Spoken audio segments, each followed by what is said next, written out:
lo primero de todo, dar las gracias a toda la gente que nos sigue en redes sociales, en YouTube, etcétera. Y hoy para mí es un placer poder entrevistar a Iván Cortés, uno de los grandes actores más emergentes del cine mexicano. ¿Qué tal, Iván? ¿Cómo estás? Hola, ¿qué tal, Fran? Un placer estar aquí. Muchas gracias por la invitación y siempre es muy interesante para mí conversar con gente apasionada del cine. De verdad, muchas gracias por invitarme a tu espacio. El placer es mío, pero claro, lo primero que me gustaría saber de ti es cómo fue tu primer contacto con el mundo de la actuación. ¿Cómo nace esa curiosidad? Fíjate que es una de las preguntas más complejas que siempre me hacen. De hecho, en muchos castings ahora aquí en México se estila que te hagan entrevistas, que te manden como una secuencia o una escena de lo que ellos quieran ver de ti, pero principalmente, y entiendo por directores de casting con los que he platicado, que se basan mucho al elegir a un actor en la entrevista que des. Y siempre se me hace bien complicado cuando me hacen la pregunta, ¿por qué eres actor o cómo llegaste ahí?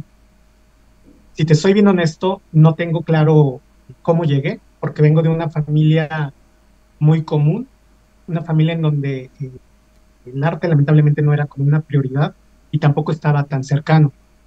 Sin embargo, en la preparatoria, como que me empezó a surgir esa inquietud de acercarme a la lectura en un inicio y posteriormente descubrí el teatro.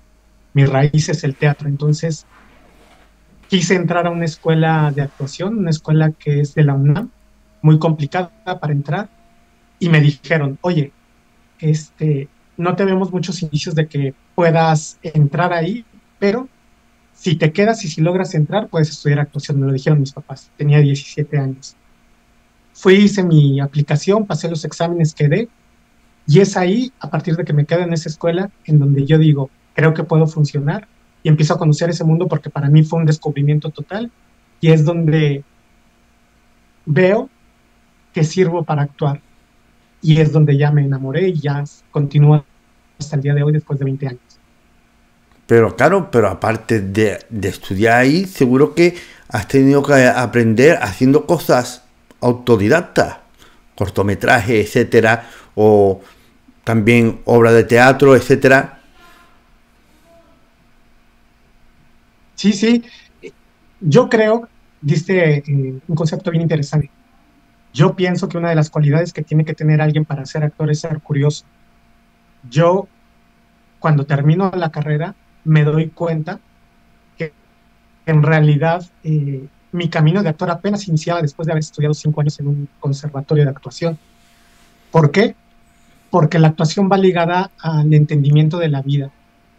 Uno como actor trabaja con sus emociones, trabaja haciéndose preguntas íntimas. Muchas de esas eh, preguntas van ligadas con el dolor, van ligadas, en fin, van ligadas con muchas cosas que tienen que ver con la comprensión del ser humano. Entonces, uno siempre tiene que ser autodidacta para seguirse preguntando, para seguir indagando, para seguir ejerciendo la profesión desde qué te interesa hacer. Yo he crecido y creo en la idea de que un actor no es por lo que es frente a las cámaras, no es por qué tanto dinero pueda llegar a tener o qué tanta fama, qué tanta repercusión mediática tenga.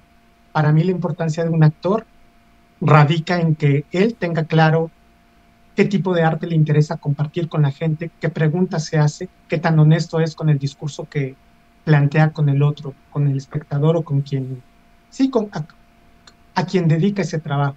Entonces, para mí, el llegar a esas respuestas y el llegar a esas preguntas tiene que ver con esta capacidad que tienes por seguir aprendiendo y por cuestionar, por no creerte todo lo que ves.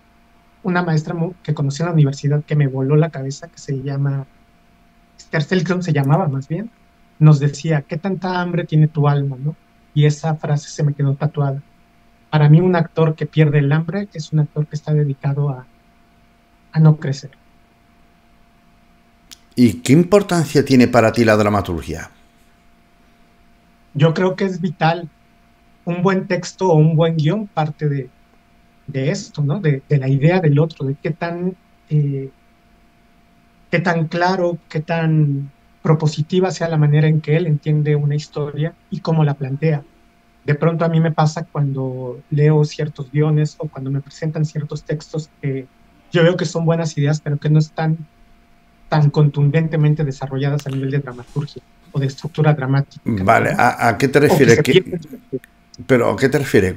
¿Que le faltan más conflictos, más obstáculos? ¿O que no funciona la estructura? ¿O...?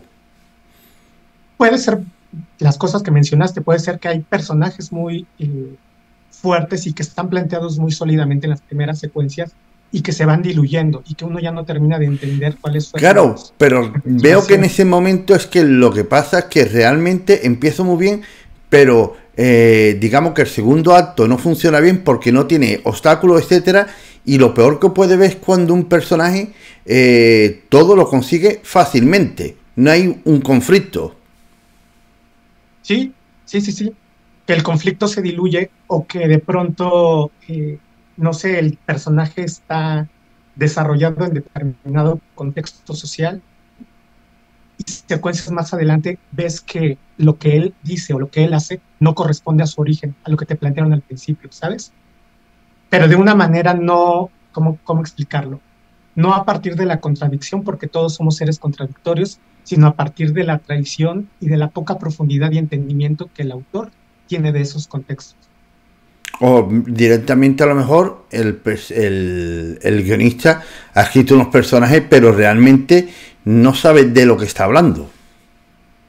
Sí, puede ser. Y ahora también, aquí no sé cómo se trabaja en España, pero aquí muchas veces, sobre todo en el cine, eh, los directores escriben sus guiones. Entonces, cuando yo me he quedado en proyectos y tengo dudas al respecto, lo converso con el director y hay gente que me dice, sí, se puede modificar a partir de lo que dices, o de plano no, es esto y punto.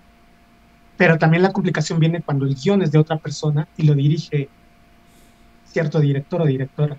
Y entonces ahí es donde empiezan ciertas complicaciones de traducción, ¿sabes? ¿Y qué importancia tiene para ti la psicología del personaje? Porque tú lees el personaje, pero tú ya te imaginas con tu imaginación dónde vive, cómo es, cómo son los padres. Y si hay un conflicto desde el principio de la película, ya te imaginas lo que le ha pasado, aunque no te venga en el guión, te imaginas cuál es el pasado del personaje. Sí, es importante dependiendo del proyecto y la ficción que vayas a contar. A mí me ha pasado que hay directores que con los que me he sentado, leo el guión, el personaje es muy redondo. Redondo lo entiendo como es un personaje que tiene claro su motivación, dónde inicia, hacia dónde va y hacia dónde termina, ¿no? Que me permite construir a nivel de gesto psicológico muy clara su trayectoria. Pero hay directores a los que, hay proyectos en los que he trabajado en los que no me dan el guión hasta el llegar al set, porque a ellos les interesa ver lo que el actor es capaz de generar en el presente y en ese momento.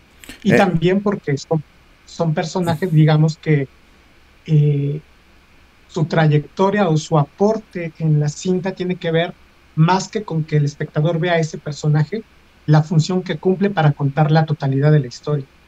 Entonces ahí la construcción psicológica no, digamos, no es la voz cantante en la manera de entender y construir esta ficción, sino más bien me enfoco a ver lo que el director quiere ver de mí o de ese personaje al momento. Ahorita en México, no sé en otros países, pero hay toda una discusión respecto al personaje y cómo se entiende. Ahora las nuevas tendencias o las nuevas propuestas, más bien, en cuanto a entender a los personajes, tienen que ver con partir de que uno ya es el personaje. A ti cuando te entregan el guión ya eres y lo vas a empezar a construir a partir de lo que venga en el proceso, ¿sabes?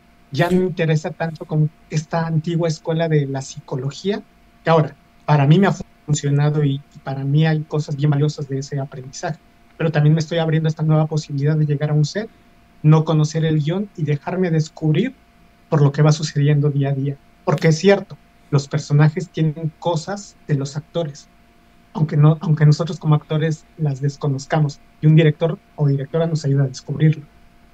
pero Iván, ¿puede ser que no quiere que te lea el guión antes de rodaje para que tú vaya con una idea preconcebida o vaya ya con el personaje trabajado? ¿Puede ser por eso? Sí, también puede ser. Te digo, es que yo llevo 15 años haciendo cine aproximadamente y me ha tocado ya una diversidad de propuestas, ¿sabes? Los directores que son súper metódicos, en donde te dicen, no puedes cambiarle ni una coma, ni una palabra, yo quiero que sea esto así. Casi, casi hasta te dirigen los gestos, ¿no? A directores que llegas y te dicen, tú proponme y yo voy viendo de todo esto que tú hagas, lo que me funciona, lo que me gusta o lo que no, lo descartes. Yo creo que, sobre todo en el cine, sí es muy importante que el director conserve esto que le llaman, ¿no? Como capturar la vida, que busque esos momentos donde uno como actor reacciones de manera instintiva, de manera natural, y porque son momentos muy luminosos en pantalla. Luego se nota cuando algo está mecanizado, cuando algo es superficial, a cuando algo surge en el momento. Bueno, la vida captada frente a una cámara siempre va a ser hermosa y por eso el cine es lo que es, ¿no? Es el lenguaje de los sueños, es el lenguaje que nos enamora y que nos seduce al momento de ponernos frente a esa gran pantalla. ¿Y cómo te prepara un personaje antes de rodaje? Depende mucho del tiempo que me den.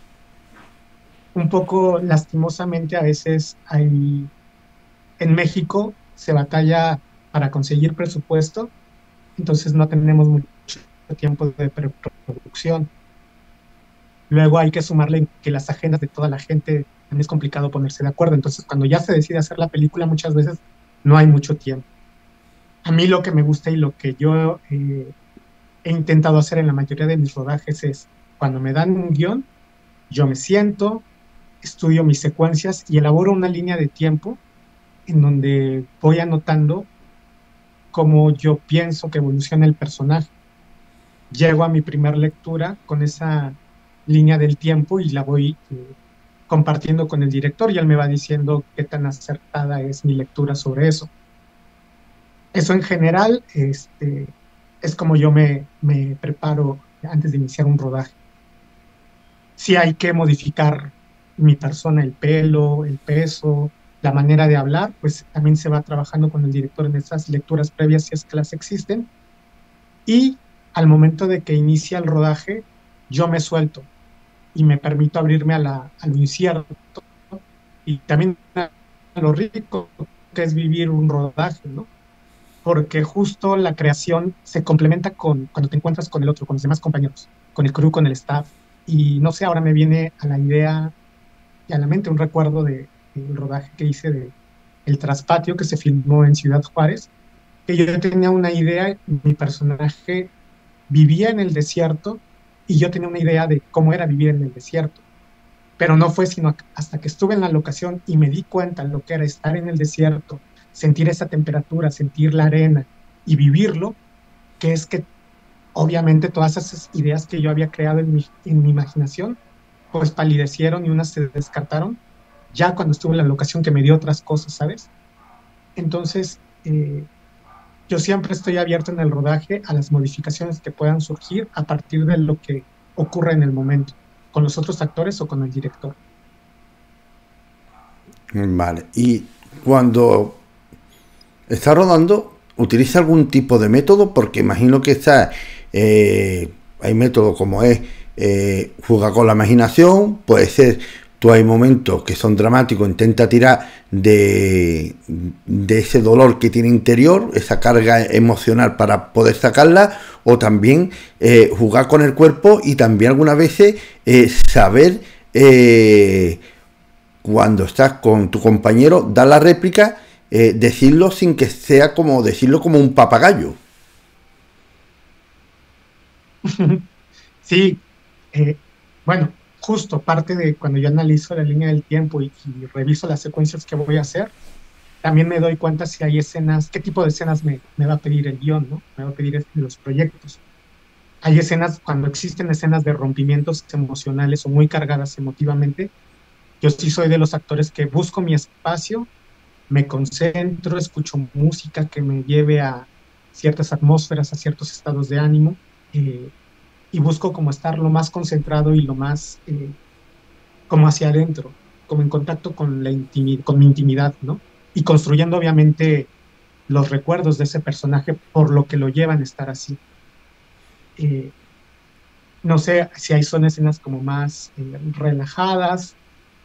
Por ejemplo, pienso en una escena que tenía con un compañero donde éramos dos policías que llevan mucho tiempo de conocerse, pero lamentablemente cambiaron al actor de último momento y el día del set llegó la nueva persona y yo no la conocía. Entonces inmediatamente me puse a platicar con él lo más que pude para ir creando como una conexión y una cierta confianza que pudiera registrar la cámara. Si son escenas alegres, trato de escuchar música o trato de ponerme en ese estado, ¿sabes? Técnicamente es lo que a mí me ha funcionado. Yo en teatro y en mi formación con otros maestros, una vez que salí de la universidad, he entrenado mucho un método que tiene que ver con conocer tu respiración y con ubicar las tensiones en el cuerpo. Y ya una vez que tienes claridad en, en qué tensiones tienes en tu cuerpo, vas nombrándole y les vas otorgando una palabra o un poder, no sé. Por ejemplo, hoy tengo tenso este hombro y a lo mejor hoy lo cargo con odio, ¿no? Con la palabra odio. Y a partir de ahí, digo, es mucho más complejo digamos, la explicación, pero para no aburrir, a partir de ahí de ir cargando y de ir reconociendo las tensiones e irlas nombrando al momento de actuar, eso lo puedes usar. Eso te ayuda, haz de cuenta que son como trampolines que te ayudan a expresar y a detonar emociones verosímiles. Y eso también me ha ayudado al momento de estar en un set. Claro, pero cuando tiene una escena muy dramática de mucha tensión, ¿cómo sabe cómo es, si tienen que estar más arriba, más abajo, el momento dramático o la escena de tensión? ¿Eso tú lo hablas con el director o cómo sabe el nivel dramático que tiene que estar? Eh, bueno, de inicio siempre hay que confiar en el director, es el que te va a decir qué tan arriba o qué tan abajo. Exactamente. Técnicamente como actor, y eso es uno de los retos cuando aprendes a trabajar en el cine, o por lo menos lo fue para mí, fue entender que el cine es técnica, o sea, son encuadres, son lentes, entonces en la medida en la que tú veas dónde está la posición de la cámara, va a ser tu tu margen de acción, ¿no? Bueno, ¿Qué tanto puede estar? y también saber dónde está la luz. Exacto, sí, Sabes sí, dónde está la luz y exacto, mirando dónde está la luz, sabes dónde te tiene que poner y dónde tiene que dar en tu cara. exacto. Entonces, por ejemplo, si te dicen, vas a hacer un close-up, que vas a tener la cámara súper cerca, tienes la luz aquí y lo que te explica el director, que lo que le interesa es ver la tristeza absoluta del personaje en tu mirada, pues entonces traduces esa indicación a que lo que le interesa ver es tus ojos, no le interesa otra gestualidad, ¿sabes? Entonces, bueno, de inicio eso lo confías en el director y te entregas a lo que él te pida que quiera ver en el cuadro. Y cuando me decías qué tan alto o qué tan menos, bueno, yo no lo cuestiono. Yo tengo claro que si el personaje se quiebra, yo me conecto con esa emoción y esas sensaciones de cuando yo me he quebrado en la vida. Si tengo que llorar, no pienso en llorar. Yo me conmuevo y me dejo ir en esa emoción y en consecuencia me surge el llanto, me surge el grito o llega ese gesto. Yo no me concentro en emocionarme, sino me concentro en lo que vive el personaje y en todas esas preguntas, todas esas emociones y sensaciones por las que pasa en ese momento. Y entonces surge como consecuencia. Y para ti, ¿qué cualidades tiene que tener un director para dirigir actores? Ah, yo creo que la primera, respeto. Yo pienso, y eso directores y entre personas, ¿eh? Yo creo que cuando se tiene respeto, puedes crear muchas cosas. Para mí eso sería lo fundamental. Luego sería la confianza. Yo creo que es para mí ha sido muy complejo relacionarme con alguien que no me tiene confianza. No hace mucho eh, estuve en un proyecto de televisión y yo llegué como con toda una propuesta de personaje, se la compartí al director y me dijo, ¿sabes qué? Yo lo que necesito de mí es que me escuches y hagas lo que yo te diga. Y yo dije, ok, perfecto. Guardé mis ideas y guardé silencio y cuando él se acordaba de mí, pues yo hacía lo que él me decía, ¿no? Entonces creo que cuando no te tienen confianza, es muy difícil crear.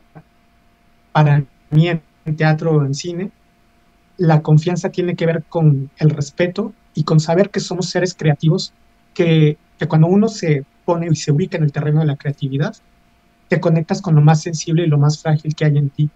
Por lo tanto, hay que tener cuidado con la otra persona en cómo te diriges, en cómo llegas a jugar con esa fragilidad y con eso tan íntimo y tan expuesto que te está entregando la otra persona y todo en pos de contar una historia.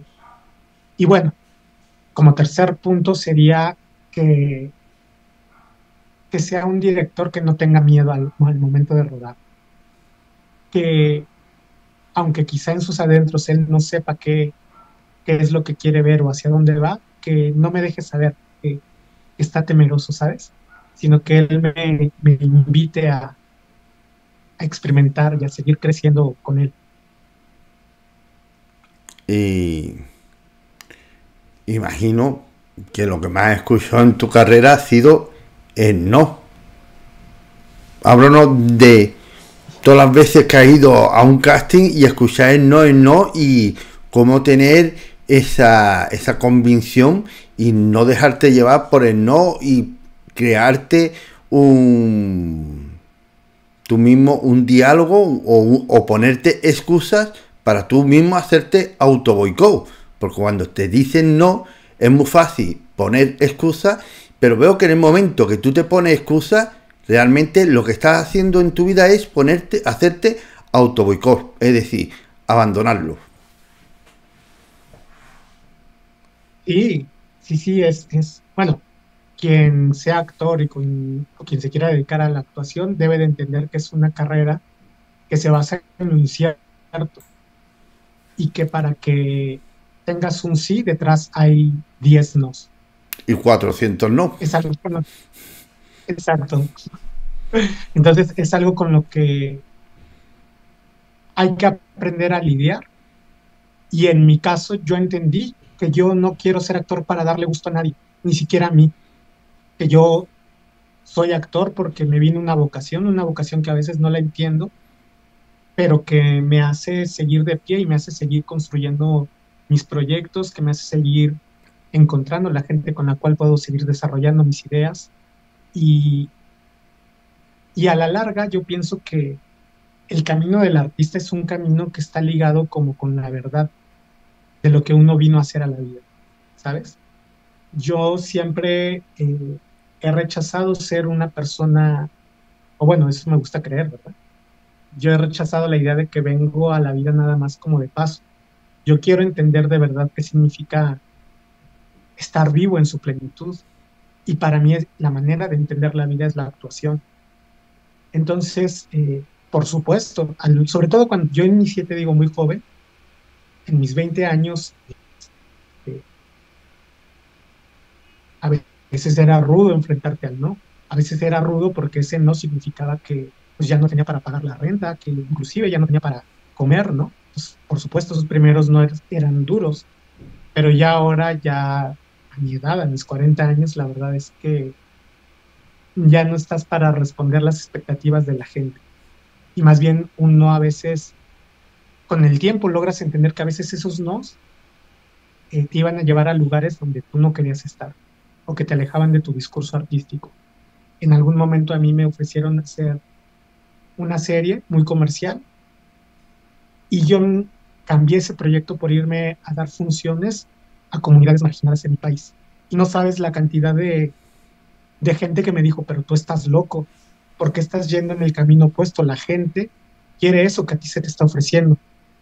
Pero yo sabía que si aceptaba un proyecto así, que en principio no, no, no me veía ahí, no sentía que yo fuera a aportar ese proyecto, supe que el haberme ido a dar funciones allá me dio más crecimiento personal, espiritual, y alimentó mi alma, y hasta el día de hoy me ha dado una fortaleza para presentarme. Creo que soy mejor actor y creo que soy mejor persona, y para mí eso vale más la pena que el dinero que te puedas meter en un proyecto. Y háblanos del rodaje de la película Un monstruo de mil cabezas. Fíjate que esa película es bien interesante, Un monstruo de mil cabezas, que dirigió Rodrigo Pla, un cineasta México-uruguayo, con guión de Laura Santullo, que también lo pueden encontrar en el libro, es una adaptación, un libro buenísimo.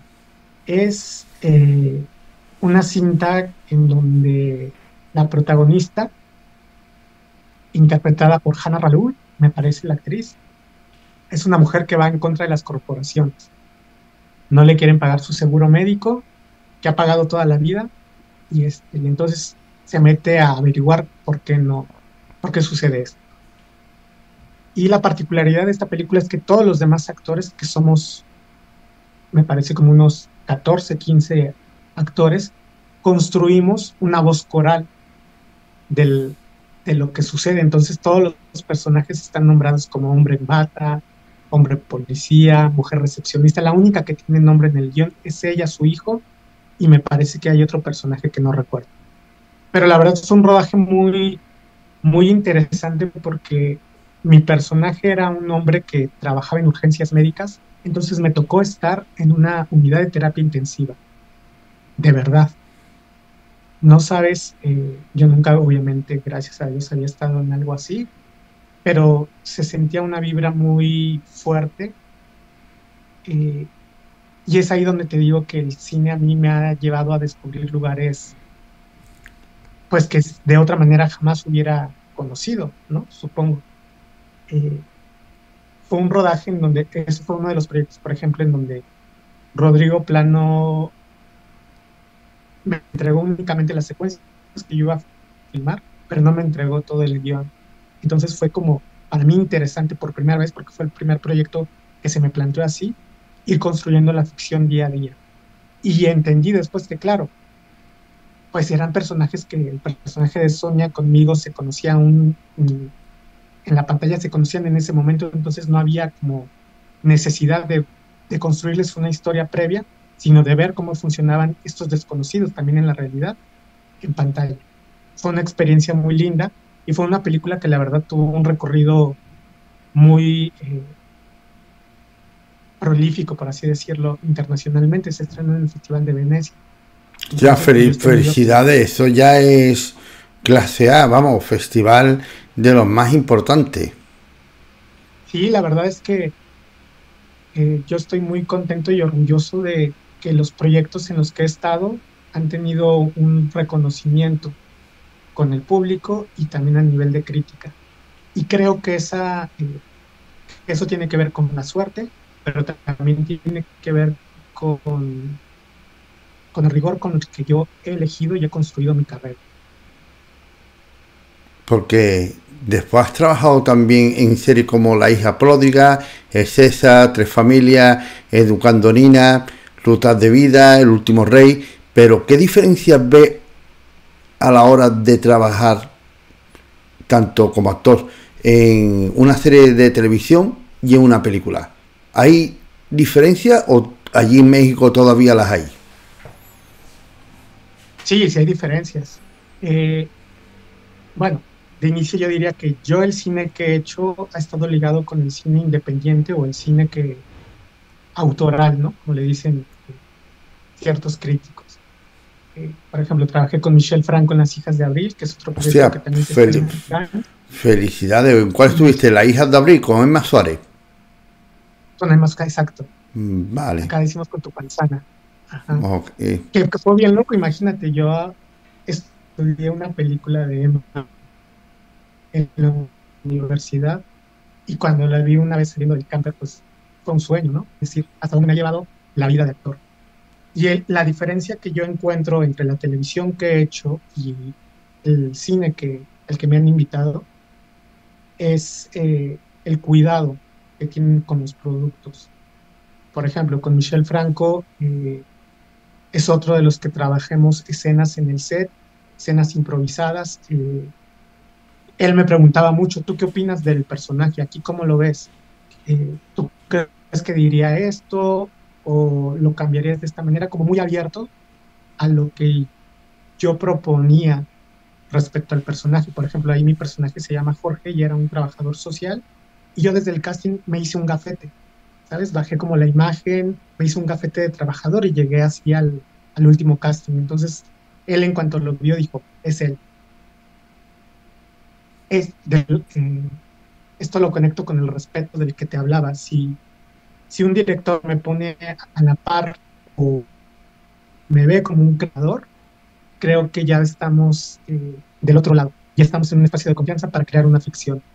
Y en las series en las que yo he trabajado, en México, salvo la serie El César, que es una serie basada en la vida de un boxeador muy famoso aquí, Julio César Chávez, todas las demás series están más ligadas a una forma de producción de telenovela. ¿Esto qué quiere decir? Que hay poquito tiempo, todo Pero va muy poquito tiempo, rápido. pero ya directamente yo creo que ya ponen multicámara y venga, teatro, a vomitar. Sí, sí, Pero, sí. pero, Y también, pero ¿dan indicaciones o no dan indicaciones? sí, a mí sí me ha tocado que me den indicaciones. Dan, pero que hay algunas series que no dan indicaciones.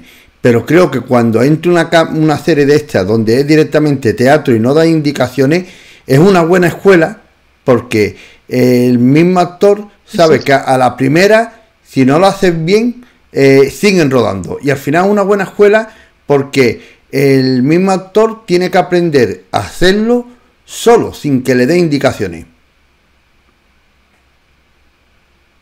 sí, claro, pero sí, sí, totalmente de acuerdo con eso. Yo aprendí a trabajar con la cámara haciendo televisión, pero sí creo que es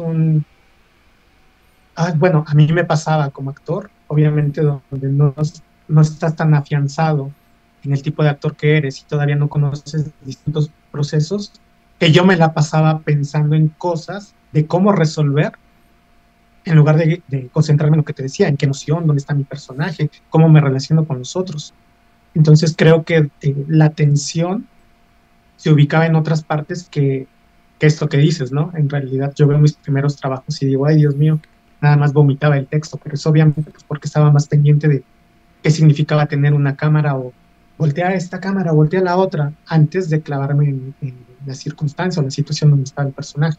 Pero de que la televisión es una gran escuela, por supuesto que hay grandes actores ahí y que si uno, yo creo que la base también de encontrar buenos proyectos es con qué tanta seriedad tú como actor le entras. A mí también me ha pasado que estén con... Bueno, yo creo que también es saber elegir proyectos, es decir, leer el guión y decir, esto lo cojo, no lo cojo, y algunas veces, aunque te llegue un proyecto y hay dinero, decir, no, porque ya leyendo esto, esto no va a ningún sitio. Sí, sí, o que es ofensivo respecto a lo que tú crees, a los proyectos con los que has construido tu carrera, en fin, son muchas situaciones que hay que poner sobre la mesa y ver por qué decides hacer o no un proyecto. Y también otra cosa, vale, me he leído el guión, vale, esto que lo dirige, vale, voy a mirar qué es lo que ha hecho, para ver el estilo y si sabe, si es un buen director, si es un buen realizador. Sí, también, sí, sí, aunque fíjate que yo, eh, honestamente, ese punto de saber distinguir quién es buen director o no, yo no considero tener esa habilidad. Pues yo creo Digo, directamente, yo creo que es muy fácil, es cuando tú ves realmente que hay un director que sabe utilizar bien lo que es el lenguaje cinematográfico, el montaje, la música, ah, etcétera. sí, sí, pero fíjate, bueno, aquí en México, eh, yo al menos me he encontrado con más óperas primas. es más sencillo que un cineasta haga una ópera prima a que haga una segunda, tercera película. No sé por qué se vuelve muy complicado. Entonces, de pronto, tus referentes respecto a lo que esa persona ha dirigido, tampoco es que tengas mucho material, No sé. ¿sabes? Y Al final creo que es parte como de también de lo emocionante de dedicarse a esto, ¿no? Poder cre- darle el beneficio de la duda a esa persona y más bien aventarte también a experimentar en los procesos creativos. Creo que si todos supiéramos una receta, la vida se volvería muy aburrida. Y que justo es ahí donde se vuelve como interesante, que de pronto haces ciertos proyectos, no sé, eh, en 2022, un cineasta mexicoamericano, David Rodríguez, me invitó a hacer un corto cuya protagonista es Adriana Barraza. Y yo, la verdad, en cuanto que es una de las mexicanas, actrices mexicanas nominadas al Oscar. Y en cuanto me dijeron, si le yo por el año de actriz, yo quiero saber lo que sigue corriendo distintos festivales aquí en México. Le he ido bastante bien. Y hay otros proyectos que yo he decidido con ciertos directores que en ese momento eran muy importantes y yo, claro, le entro. Y al final editaron mi personaje, ¿no? Entonces uno nunca sabe cuál va a ser el resultado de los proyectos. Y creo que, por lo menos para mí, eso se vuelve como estimulante. No tener recetas y no saber lo que van a pasar, lo que va a pasar con ellos. ¿Y cómo te prepara un casting? Ah, eh, es todo, yo creo que yo soy un muy buen actor, pero soy muy malo haciendo caso, la verdad.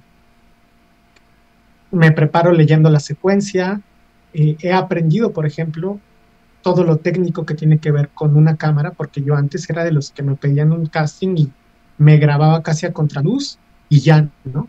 Y obviamente me regresaban el material así de, oye, no se ve, necesitamos verte tu cámara o el cuadro está chueco. Entonces, a partir de la pandemia he estudiado y me he metido a hacer lo que implica tener un alguien desde la cámara, un dispositivo está dirigiendo, veo el tipo de ficción o me imagino el tipo de historia que quieren contar, también para ver eh, lo que me preguntabas hace rato, qué tan arriba o qué tan abajo, bueno, dependiendo de la ficción que me propongan. Si yo veo que es una comedia, pues voy adecuándome a lo que yo creo que el personaje o la secuencia me vaya a pedir. Y lo que procuro es que no sean más de 3 tomas. Darme 3 tomas y ya lo que me haya salido es lo que mando. Me decía un compañero actor, pero ¿por qué no aprovechas esta oportunidad que tienes de grabarte en tu casa y hacer la toma que te quede perfecta y que a lo mejor fue la toma número 14, ¿no? Y yo le respondía que es que a mí no me interesa sentirme cómodo, sino me interesa seguir conservando esta, esta incomodidad de a veces nada más tener 3 tomas y saber que lo tienes que sacar ahí, porque en el mundo real no se te va a permitir estar cómodo. Siempre vas a saltar algo o va a surgir algo que te ponga, que te saque de tu zona de confort. Entonces yo no, a grosso modo es lo que yo hago al hacer un casting. Y háblanos de tu trabajo en la serie El César. César, fíjate que fue una serie muy entrañable para mí.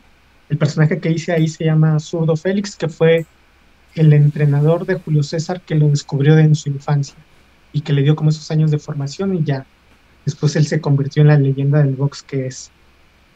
Fue un personaje que trabajé con con asesorías de acento, porque era de otra región de la ciudad diferente a la que yo nací, entonces tenía un acento distinto al hablar. También se me pidió que subiera de peso porque pues era un hombre más corpulento a como soy yo. Entonces para haber sido un proyecto para la televisión, la verdad es que se me dio el chance como de preparar. Fueron como 3 meses y medio de rodaje, en donde también trabajé obviamente por la edad del personaje de Julio César con un niño. Siempre trabajar con niños es un desafío, porque tú como adulto les tienes que hacer más fácil las presiones de un rodaje, ¿no? Entonces, fue la primer, fue de las primeras veces que yo trabajé con niños, entonces para mí fue una experiencia muy aleccionadora, porque en otras experiencias me había tocado que actores más grandes me arroparan, y en esa experiencia me tocó a mí ser como el que yo arropara y cuidara a este actor. Y Iván, que no te da miedo a que te encasillen en un personaje.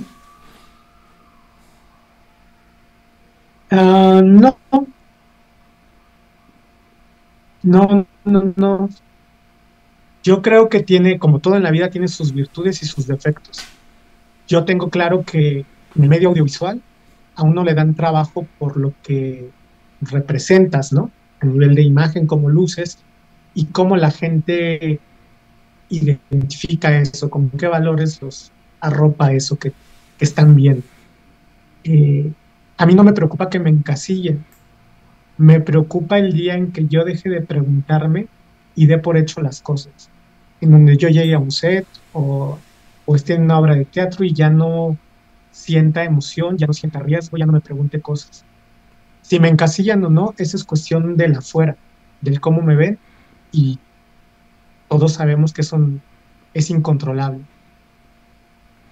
No, Y, así que no, no, y no ahora, me y preocupa. ahora en la actualidad, ¿estás buscando algún tipo de personaje distinto o más dramático o más cómico? Fíjate que más que buscar un personaje, yo últimamente he estado experimentando más con el video, con las piezas a partir de la pandemia de lo que hablamos antes de iniciar la entrevista. Yo creo que a todos nos reseteó.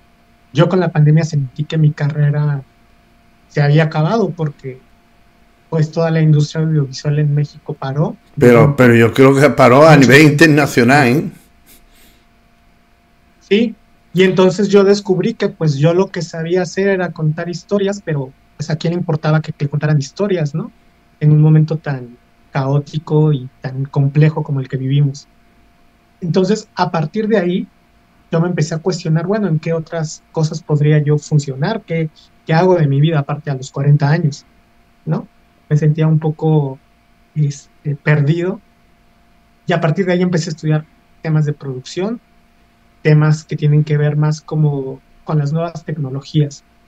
Y entonces, más que buscar digo, sigo buscando personajes y estoy abierto a seguir haciendo películas y a estar en series que me interesen, pero me interesa mucho todo esto que tiene que ver con el video y cómo y su interacción al momento de contar historias. Me interesa mucho empezar a experimentar con la dirección del video, con intervención del video y los alcances que este puede tener, porque también es cierto, nació una plataforma de entretenimiento como YouTube, en donde se producen un montón de contenidos, muchos de ellos súper interesantes, y es donde la gente y donde las nuevas generaciones han crecido y están consumiendo.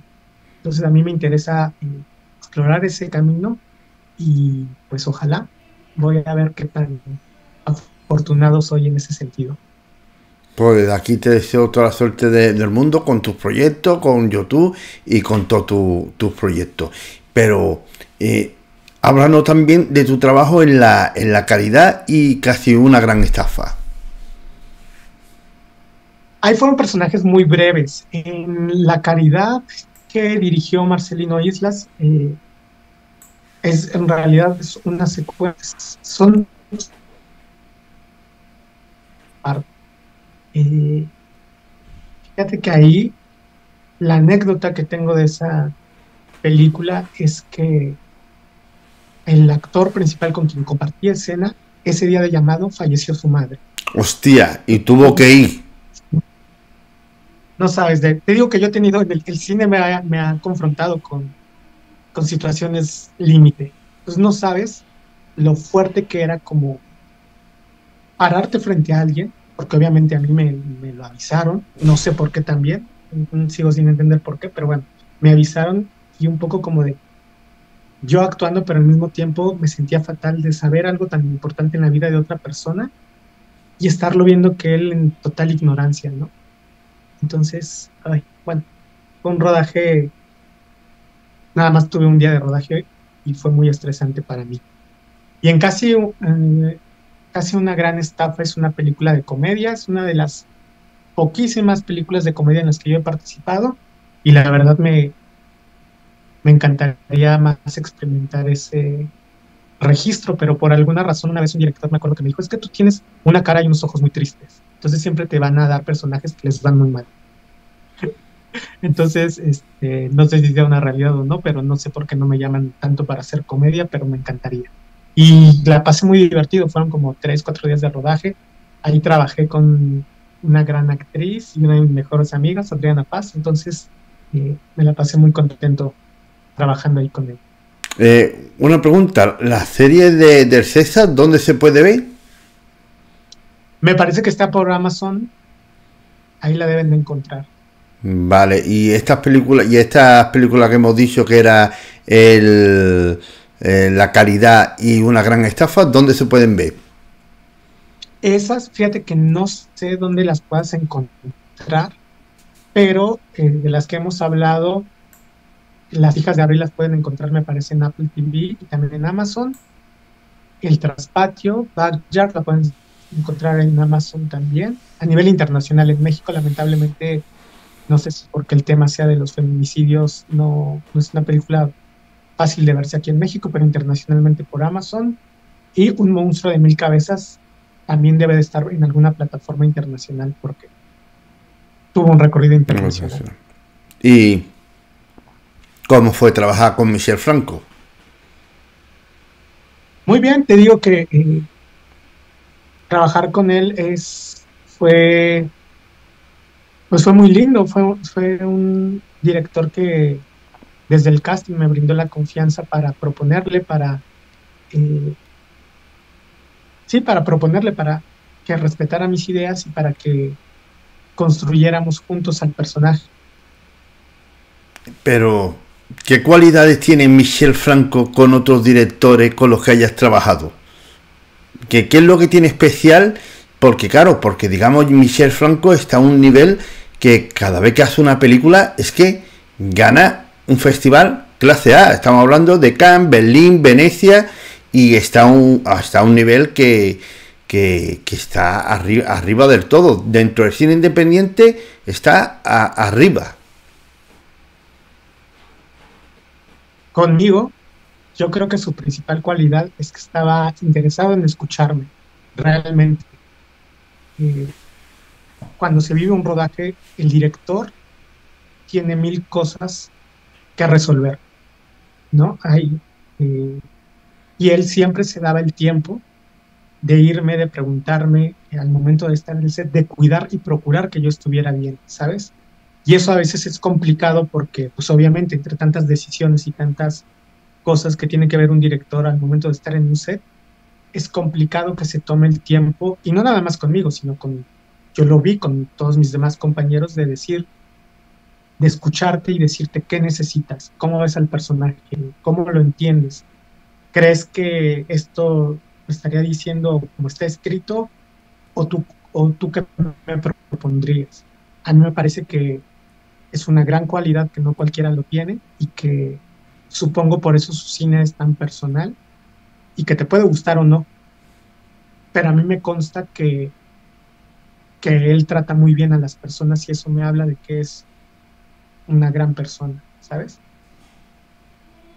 Y háblanos de tu última serie, Midnight Family. ¿Esto que es una producción ya extranjera o cómo? Sí, bueno, puedo hablar más o menos porque todavía no se estrena, es una producción de Apple TV, Familia de Pues, Medianoche, basada en un documental pues, mexicano. pues Se va a felicidades. estrenar, gracias, se va a estrenar pues ya supongo en este año, sale finalmente al aire. Los protagonistas, yo hago un personaje de reparto. Los protagonistas son Yalitza Aparicio, Joaquín Cosío, Renata Vaca Hostia, y Joaquín Daniel. Cosío ya son palabras mayores. Sí, sí, si algo yo he tenido en mi carrera es que he compartido créditos con grandes actores, la verdad. Y bueno, es una historia que está basada en historias de una familia que trabaja en una ambulancia y todo lo que pueda ocurrir ahí. y ya me verán por ahí si llegan a ver la serie. No puedo hablar más porque todavía no se estrena, pero estoy muy contento de que ya por fin salga al aire este año. ¿Y el cortometraje que antes hablaba, cuál era? ¿El cortometraje del tesoro? Sí, El El Tesoro, tesoro, que te digo que es una ficción que habla. sí. Ese, Ajá, ese, es un ese, cortometraje. pero es el cortometraje que hablaste antes que rodaste como una actriz importante. Sí, sí, con Adriana Barras es la protagonista y es una historia que habla sobre un tema lamentable que ocurre en el país, que es sobre los desaparecidos. Es una historia muy cruda. Y este cortometraje se estrenó en los festivales de Guadalajara, de Guanajuato, en fin, ha tenido su recorrido aquí en México y en Estados Unidos. Pues Y felicidades, Festival de este Guadalajara, ya son palabras mayores para un cortometraje. sí, sí, la verdad es que algo que valoro mucho es que en México hay un circuito de exhibición de cortometrajes muy sólido y en donde podemos, ojalá existieran más ventanas para que se exhibieran más cortometrajes, porque a mí me parece que una de las cosas más difíciles de hacer es un buen corto, ¿no? Contar en tan poquito tiempo una buena historia y afortunadamente tenemos grandes cineastas que lo pueden hacer. Y una curiosidad, ¿no te llama la atención el cine fantástico de terror? Me encantaría, me encantaría, pero aquí en México tenemos todavía como muy poquitos exponentes.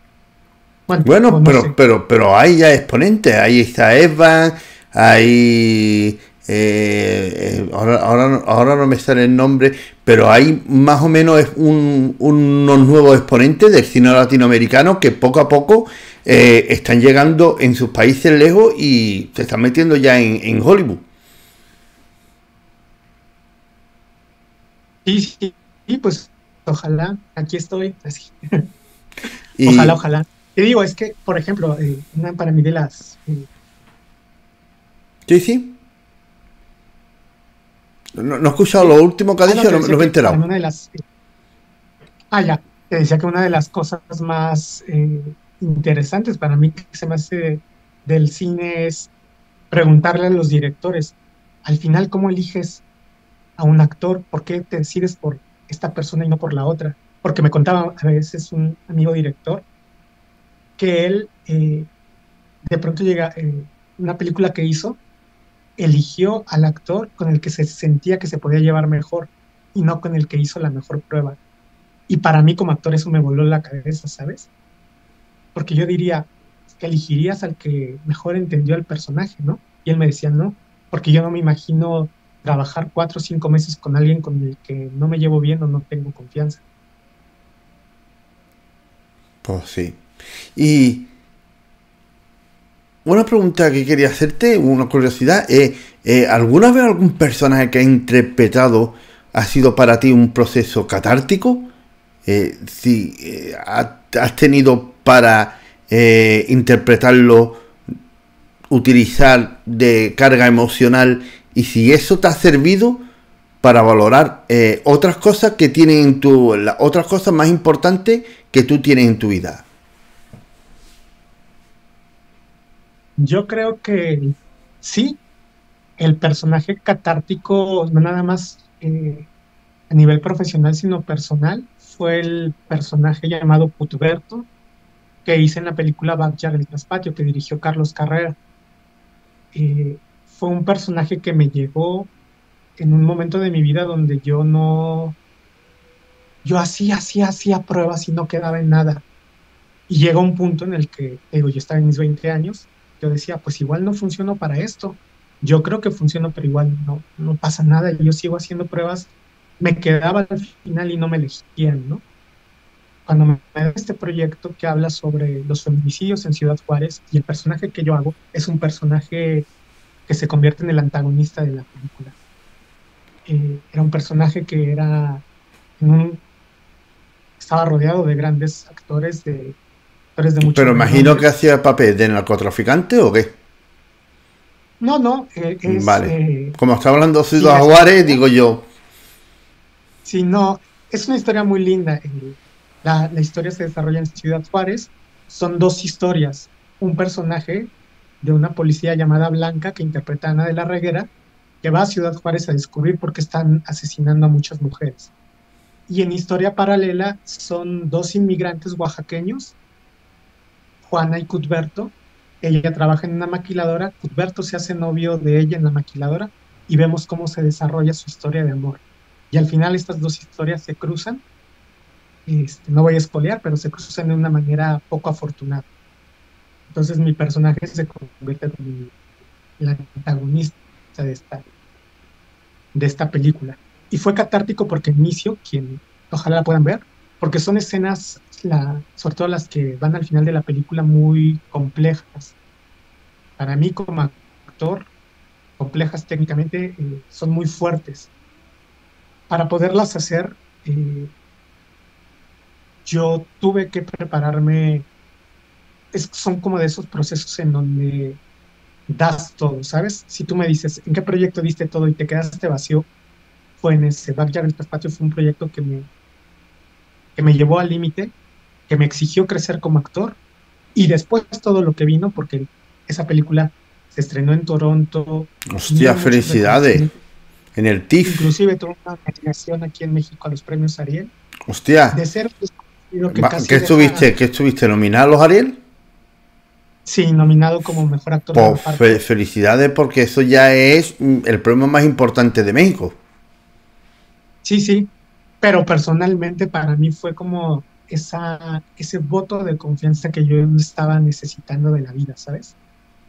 Entonces, el hecho de que te haya tocado un buen personaje, que hayas hecho escenas que tú no creías que podías hacer y las hiciste de la mejor manera y eso impactó en el público y además te trajo reconocimiento, pues fue el combo completo de la catarsis. Y fue donde lo que a mí me llevó justamente a decir, tengo que ser más riguroso, tengo que estudiar más, tengo que comprometerme de fondo conmigo y con algo en lo que soy bueno. Y por eso intento tratar de ser una voz, cuando me presentaste una voz emergente, siempre esos términos me dan risa, ¿no? En el sentido de que yo no sé qué clase de voz sea, pero sí quiero que cuando alguien me escuche tenga algo que decir y no tenga algo que decir nada más por hacerme sentir importante o porque mi ego necesita expresarse, sino porque mis experiencias y mi visión vienen de otro lugar, vienen desde la marginalidad, vienen desde la soledad, vienen desde el fracaso, vienen desde el salir adelante. Y no siendo lugares comunes, evidentemente, sino de experiencias muy concretas y de lugares de vida que tengo anclados en mí. ¿Y qué nos puedo hablar de tus próximos proyectos? Pues ahorita justo, ojalá y se arme, hay una película que se está levantando, en donde si se arma y se logra el último financiamiento, empezaré a rodar en verano, espero, y es un personaje muy lindo. Pero como dicen, hasta no tener todo firmado, Firmado, pues bien atado, no hay no, nada. no puedo decir No, más. bueno. Y ¿Y sigo de tocando, qué género sería? no, inclusive, algo que me enseñó es que no te puedo decir, ¿Pero qué género? pero ¿Comedia, drama? es que por cuestiones de confidencialidad. Vale, Es pues una nada. película ambientada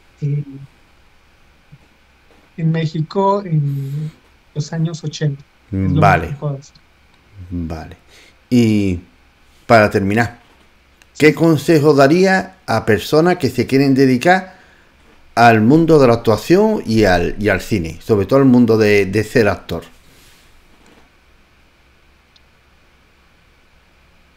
Yo creo que se pregunten lo que te decía hace rato, si se imaginan una vida ligada a la incertidumbre y que pueden aguantar estando en ese terreno, que pudiera ser la actuación un lugar para ellos. Para mí la actuación ha sido un regalo muy bello que la vida me ha dado. Me ha permitido viajar, me ha permitido crecer como persona, me ha permitido encontrarme con diversidad de lugares y de miradas. Yo creo que es una carrera muy exigente.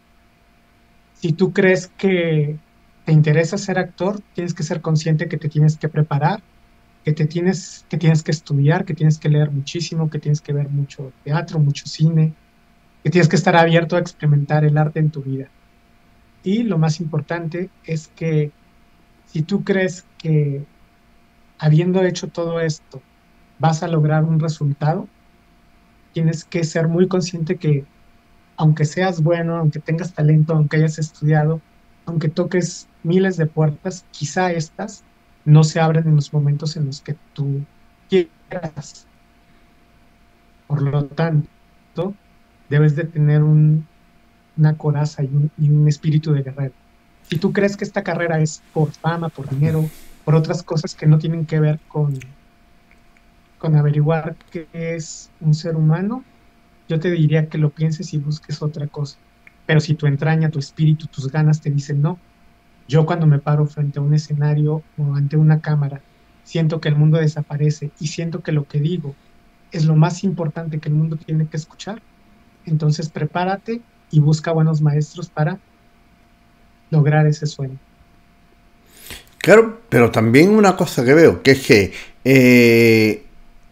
muchas veces cuando tiene un proyecto y está a punto de salir, sigue haciendo cosas, no espere y cuando tenga que venir ya vendrá. No hacerte expectativas, porque como te haga expectativas y es, me han dicho el próximo mes y no sale, como que que te hunde y una profesión de cuanto más expectativas te haga, po peor. Es como voy haciendo cosas y lo que tengo ahí ya saldrá, no me voy a hacer expectativas. Sí, claro. Sí, sí, de hecho eso es en la vida, ¿no?